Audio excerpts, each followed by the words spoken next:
ಇಲ್ಲೊಬ್ಬ doctor nurse ಆಗಿ ಕೆಲಸ ಮಾಡ್ತಿದ್ದ ನಮ್ಮ ಹೀರೋಯಿನ್ ಯಾವಾಗ್ಲೂ ಕೆಟ್ಟದ ರೀತಿನಲ್ಲೇ ನೋಡ್ತಾ ಇರ್ತಾನೆ. ಒಂದಿನ ಅವಳ ಜೊತೆ ಮಾತಾಡ್ತಾ ನಿನಗೆ ಪ್ರಮೋಷನ್ ಕೊಡ್ಸೋ ಜವಾಬ್ದಾರಿ ನಂದು ಅಂತ ಹೇಳ್ತಾನೆ. ಅವಳು ಈಗಲಿಂದ ಖುಷಿಯಿಂದ ಮನೆಗೆ ಬಂದಾಗ ಡಾಕ್ಟರ್ಗೆ ಫೋನ್ ಮಾಡಿ ನಿನಗೆ ಪ್ರಮೋಷನ್ ಸಿಕ್ತು, ಬೇಗ ಬಂದು ನನ್ನ ಮೀಟ್ ಮಾಡು ಅಂತ ಹೇಳ್ತಾನೆ. ಇವಳು ಈಗ ಫ್ರೆಂಡ್ಸ್ ಅದೆಲ್ಲ ಬಿಲ್ಡಪ್ ಕೊಟ್ಬಿಟ್ಟು ಸ್ಯಾಲರಿ ಕಟ್ಕೊಂಡು ಡಾಕ್ಟರ್ ನೋಡೋದಕ್ಕೆ ಅವ್ರ ಮನೆಗೆ ಹೋಗ್ತಾಳೆ.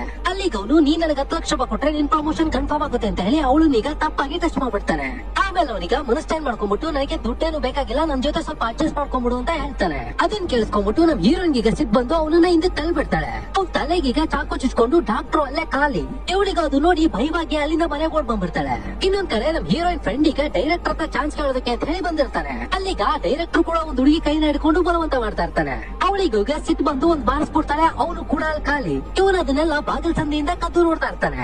ಇವನಿಗ ಭಯವಾಗಿ ಅಲ್ಲಿಂದ ಮನೆಗೆ ಬರ್ತಾನೆ. ಈಗ ನೋಡಿದ್ರೆ ಒಬ್ಳೇನೋ ಕೊಲೆ ಮಾಡ್ದವಳು, ಇನ್ನೊಬ್ಬ ಏನೋ ಕೊಲೆನ ನೋಡ್ದವನು. ಅಲ್ಲಿಬ್ರು ಭಯದಿಂದ ಏನು ಮಾತಾಡದೆ ಸುಮ್ನೆ ಕೂತ್ಕೊಂಡ್ಬಿಟ್ಟಿರ್ತಾರೆ. ಅಲ್ಲಿಗೀಗ ಮೂರನೇ ಫ್ರೆಂಡ್ ಒಬ್ಬ ಬಂದು ನನ್ ಕ್ಯಾಮ್ರಾದಲ್ಲಿ ಏನ್ ಕ್ಯಾಪ್ಚರ್ ಆಗಿದೆ ನೋಡಿ ಅಂತ ಹೇಳಿ ತೋರಿಸ್ತಾನೆ. ಅವಳಿಗೆ ಡೈರೆಕ್ಟರ್ ಹೊಡೆದ್ಮೇಲೆ ಅವನಲ್ಲಿ ಮೂರ್ಛೆ ಬಿದ್ದೋಗ್ಬಿಟ್ಟಿರ್ತಾನೆ. ಅಲ್ಲಿಗೀಗ ಅವಳು ಗಂಡೆ ಬಂದ್ಬಿಟ್ಟು ಅವನ್ನ ತುಳ್ದೆ ಸಾಯಿಸ್ಬಿಟ್ಟಿರ್ತಾನೆ. ಆಕ್ಚುಲಿ ಆತರ ತುಳಿದು ಸಾಯಿಸ್ತವನೊಬ್ಬ ಪೊಲೀಸ್ ಆಫೀಸರ್.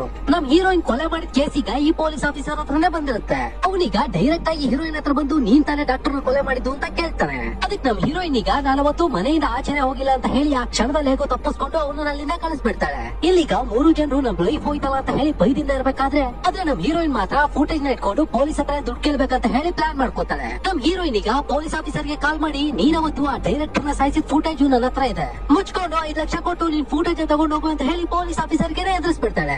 ಪೊಲೀಸ್ ಆಫೀಸರ್ ಕೂಡ ಈಸಿಯಾಗಿನೇ ಇವಳೆ ಅಂತ ಹೇಳಿ ಕಂಡಿಡ್ದು ಬಿಡ್ತಾನೆ. ಈಗ ಅವಳ ಹತ್ರ ಇದ್ದ ಮೆಮೊರಿ ಕಾರ್ಡ್ ನ ತಗೊಂಡು ಅದನ್ನ ಮುರಿದಾಕ್ಬಿಟ್ಟು ಈ 3 ಜನರನ್ನ ಸಾಯಿಸ್ಬೇಕಂತ ಹೇಳಿ ಡಿಸೈಡ್ ಆಗ್ತಾನೆ. ಆಗ ನಮ್ ಹೀರೋಯಿನ್ ನನ್ನ ಹತ್ರ ಇನ್ನೊಂದ್ ಕಾಪಿ ಇದೆ, ಅದೇನಾದ್ರೂ ಮೀಡಿಯಾ ಕೈಗೆ ಹೋದ್ರೆ ಲೈಫ್ ಲಾಂಗ್ ಸೆಲ್ ಒಳಗಡೆ ಇರ್ಬೇಕು ಅಂತ ಹೇಳಿ ಎದುರಿಸ್ಬಿಡ್ತಾಳೆ. ಆಕ್ಚುಲಿ ಅವಳ ಹತ್ರ ಯಾವ ಕಾಪಿನೂ ಇರಲ್ಲ.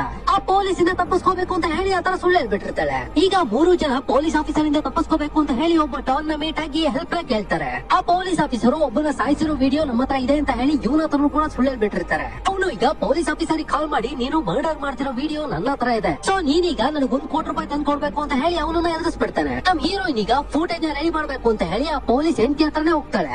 ನಮ್ ಹೀರೋಯಿನ್ ಈಗ ಪೊಲೀಸ್ ಹೆಂಡತಿ ಹತ್ರ ನೀನ್ ಆ ಡೈರೆಕ್ಟರ್ ನ ಕೊಂದಿದ್ದು ಅಂತ ನನಗೆ ಗೊತ್ತು, ಈ ವಿಷಯನ ನಾನು ಹೊರಗಡೆ ಹೇಳಿದ್ರೆ ಏನಾಗುತ್ತೆ ಗೊತ್ತಾ ಅಂತ ಹೇಳಿದಾಗ ಅದಕ್ಕೆ ಅವಳಿಗ ಬೈದಿಂದ ಕೊಲೆ ಮಾಡಿದ್ದು ನಾನಲ್ಲ ನನ್ ಗಂಟ ಅಂತ ಹೇಳ್ತಾ ಇದ್ರೆ ಅದನ್ನೆಲ್ಲ ನಮ್ ಹೀರೋಯಿನ್ ರೆಕಾರ್ಡ್ ಮಾಡ್ಕೊಳ್ತಾ ಇರ್ತಾಳೆ. ಇನ್ನೊಂದ್ ಕಡೆ ಪೊಲೀಸ್ ಆಫೀಸರ್ ಈಗ ಡಾನ್ ಇದ್ದ ಜಾಗಕ್ಕೆ ಬಂದು ಫೈರಿಂಗ್ ನ ಸ್ಟಾರ್ಟ್ ಮಾಡ್ತಾನೆ. ಈಗ ಡಾನ್ ಕೂಡ ಪೊಲೀಸ್ ಆಫೀಸರ್ ಹತ್ರ ಸರೆಂಡರ್ ಆಗಿ ನನ್ಗೂ ನಿನ್ಗೂ ಯಾವ ಪ್ರಾಬ್ಲಮ್ ಇಲ್ಲ, ಕೊಲೆ ಮಾಡಿರೋ ಫುಟೇಜ್ ಅವ್ರ ಹತ್ರ ಇದೆ, ಅವ್ರನ್ನ ಬಂದ್ಬಿಟ್ಟು ನೀನ್ ಫುಟೇಜ್ ನೀನ್ ತಗೊಂಡ್ ಹೋಗು ಅಂತ ಹೇಳ್ತಾನೆ. ಅದ್ ನಮ್ ಹೀರೋಯಿನ್ ಪೊಲೀಸ್ ಆಫೀಸರ್ ಹತ್ರ ನೀನೇನಾದ್ರೂ ಈ ಡಾನ್ ನ ಸಾಯಿಸಿದ್ರೆ ನಿನ್ಗೆ ರಿವಾರ್ಡ್ ಪ್ರಮೋಷನ್ ಅಂತ ಎಲ್ಲ ಸಿಗುತ್ತೆ, ಆದ್ರೆ ನೀನೇನಾದ್ರೂ ನನ್ನ ಸಾಯಿಸಿದ್ರೆ ನೀನು ಜೈಲಿಗೆ ಹೋಗ್ಬೇಕಾಗುತ್ತೆ, ಸ್ವಲ್ಪ ಯೋಚನೆ ಮಾಡು ಅಂತ ಹೇಳ್ತಾಳೆ. ಆಗ ನಮ್ಮ ಪೊಲೀಸ್ ಆಫೀಸರ್ ಕೂಡ ಸ್ವಲ್ಪ ಯೋಚನೆ ಮಾಡಿ ಡಾನ್ ನ ಶೂಟ್ ಮಾಡೋದಕ್ಕೆ ಅಂತ ಹೇಳಿ ಟ್ರೈ ಮಾಡ್ತಾನೆ. ಬಟ್ ಅವ್ನ ಗನ್ ನಲ್ಲಿ ಬುಲೆಟ್ ಖಾಲಿ ಆಗೋಗ್ಬಿಟ್ಟಿರುತ್ತೆ.